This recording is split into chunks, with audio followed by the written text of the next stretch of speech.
పెద్దలు కొంతమంది పెద్ద మనుషులు విశ్లేషించిన పెద్దలు రాజ్యసభ నామినేషన్ వేశారు. రాజ్యసభ నామినేషన్ వేసి వారు ఈసీకి పెద్ద దిక్కు తెలుగుదేశం పార్టీ కొనియాడారు.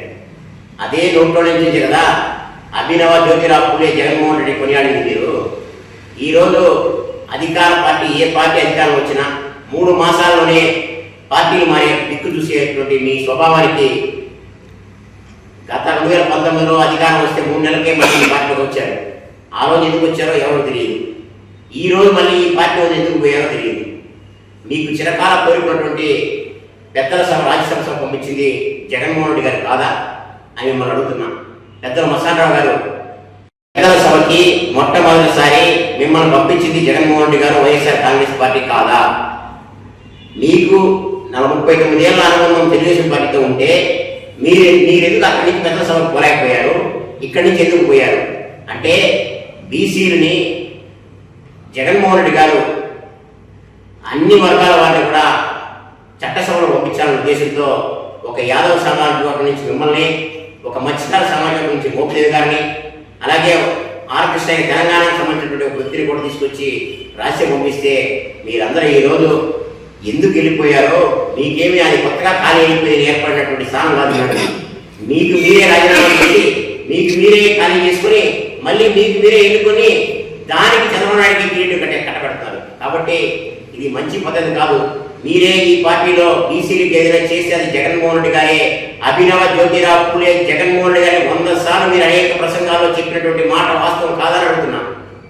మీరు జగన్మోహన్ రెడ్డి గారు అట్టడుగు వర్గాల వారిని కూడా రాజకీయ చైతన్యం కల్పించి అనేక మందికి కార్పొరేషన్ చైర్మన్గా, అనేక మందిని ఎమ్మెల్సీలుగా, అనేక మందిని పెద్దల సభ రాజ్యసభ పంపించినటువంటి గొప్ప వ్యక్తి దార్శనికుడు మన జగన్మోహన్ రెడ్డి గారు.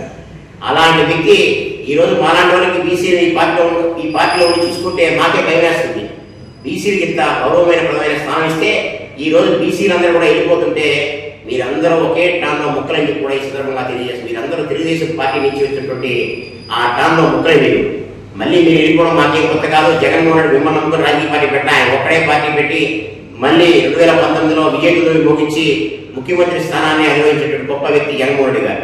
మళ్ళీ కూడా 2029 వచ్చినా 27 ఎలక్షన్ వచ్చినా మళ్ళీ కాబోయే ముఖ్యమంత్రి వైఎస్ జగన్మోహన్ రెడ్డి గారు.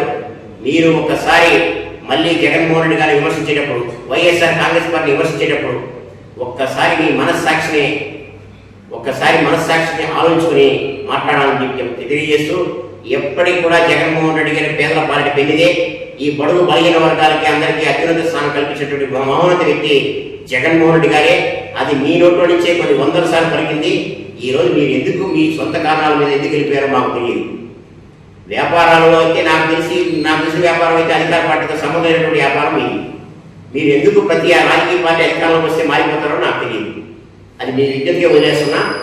మళ్ళీ ఇంకొకసారి జగన్మోహన్ రెడ్డి గారిని వైఎస్ఆర్ కాంగ్రెస్ పార్టీ విమర్శించేటప్పుడు మాత్రం దయచేసి పెద్దలు మస్తానరావు గారు, మీరు ఈ జిల్లా వాసే. ఈ జిల్లా నుంచి అత్యున్నతమైన సభకి బీసీ తరఫున పోయినటువంటి మొట్టమొదటి వ్యక్తి మీరే. దాన్ని పంపించింది జగన్మోహన్ రెడ్డి గారే. ఒక్కసారి మనస్సాక్షి ఆలోచించుకుని మాట్లాడాలా.